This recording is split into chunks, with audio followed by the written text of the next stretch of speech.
Hello YouTube friends, this is Max. I have been having a lot of fun shooting GoPro video of my vacations and my motorcycling adventures.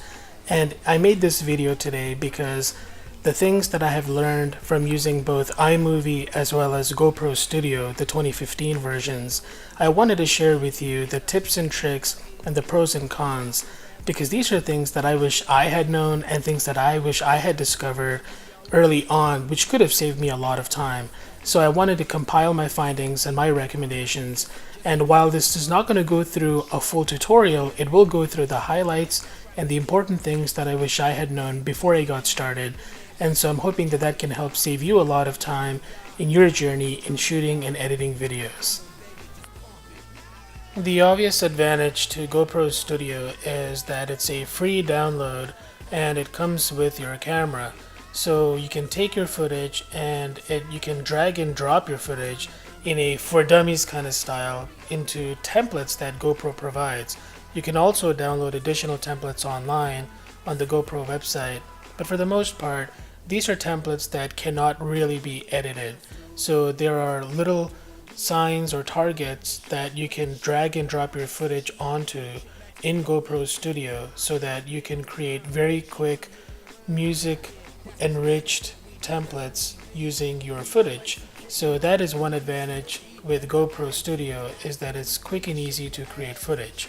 However, using iMovie, it is not free and you have to purchase it unless you are buying a new Mac. So iMovie comes bundled with new Macs, but in my case, since I have a Mac that I purchased that was used, I had to purchase iMovie for a reasonable price of $15. But it has a much more robust interface and lots of keyboard shortcuts for people like me who are power users and enjoy the keyboard shortcut aspect of using a program.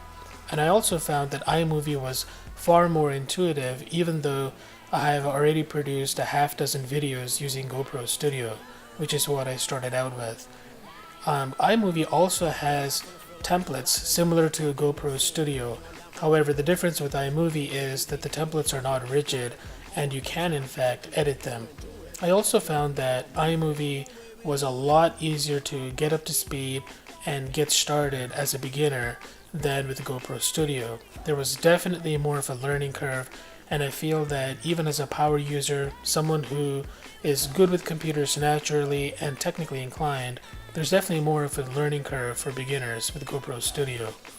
And finally, the conversion aspect. With the GoPro Studio, there's a multi-step staged process for viewing, trimming, editing, and augmenting and exporting a project or your movie or footage.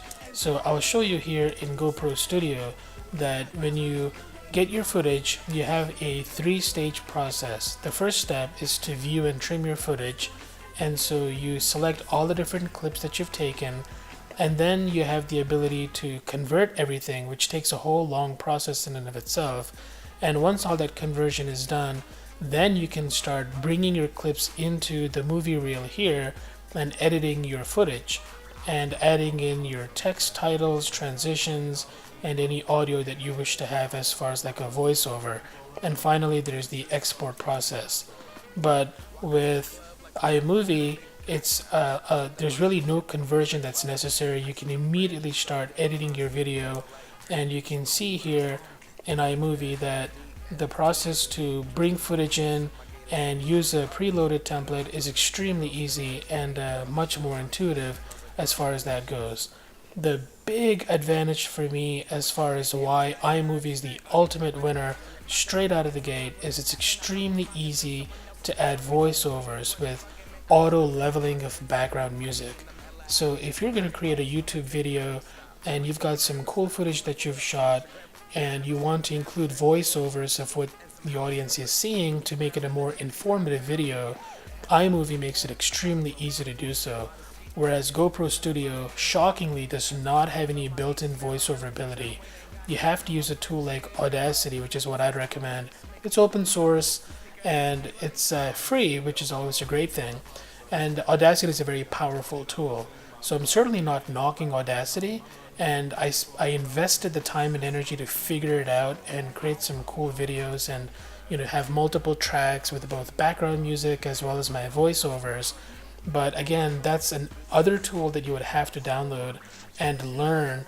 And the learning curve for Audacity is not simple. I would say it's just as complex, if not more so, than getting started with GoPro Studio.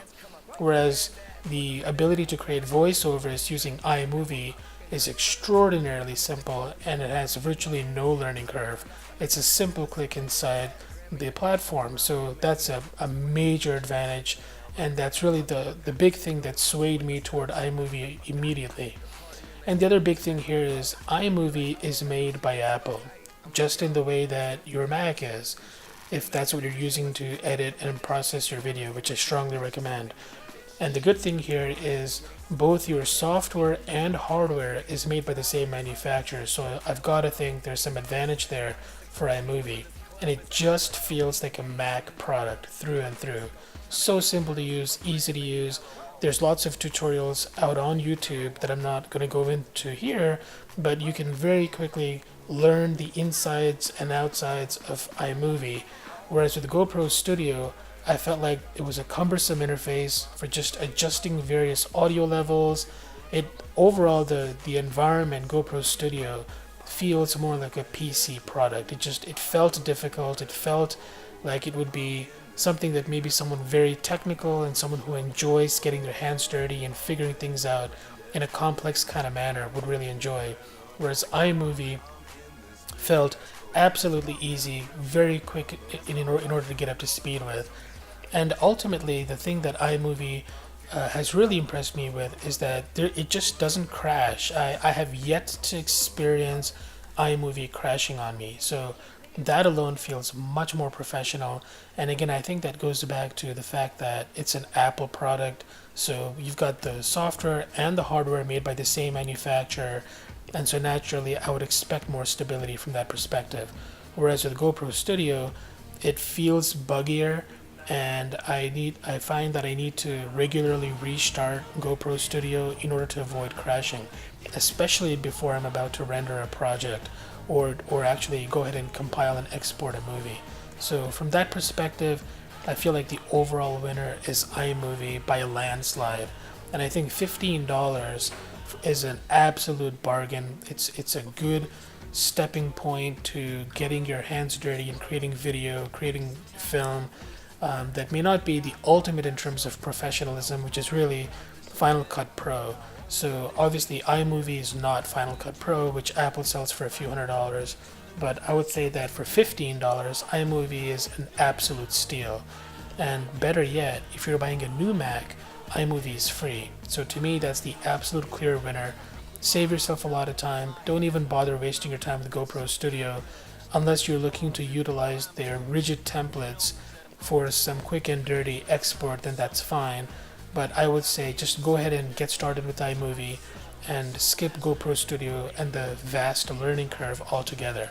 The other thing that I would say is it's very important to have good hardware. So in my case, the MacBook that I just purchased to make these videos and to do my editing is a late model 2013, so it's a couple years old, but it's a very powerful processor. As you can see, it's an i7 2.6.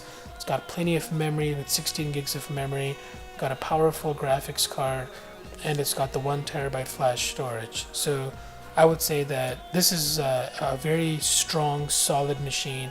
It hauls ass as far as ripping through videos, so I would recommend this kind of a configuration. Again, this is the kind of information that, had I known early on when I got started with editing video, this could have saved me a lot of time and research. And of course, as I mentioned, I shoot with a GoPro Hero 4 Silver, which I strongly recommend. It's not the newest model, but it's robust and powerful, and certainly does the job. And to make my voiceovers, I'm using the U37 USB condenser mic that I got on Amazon.com. Not a very expensive mic, but I think it's outstanding, and this entire video was made using this microphone, so I would definitely recommend it from that perspective. Guys, I hope you enjoyed this video. Feel free to leave comments and feedback, and I look forward to making more. Thanks.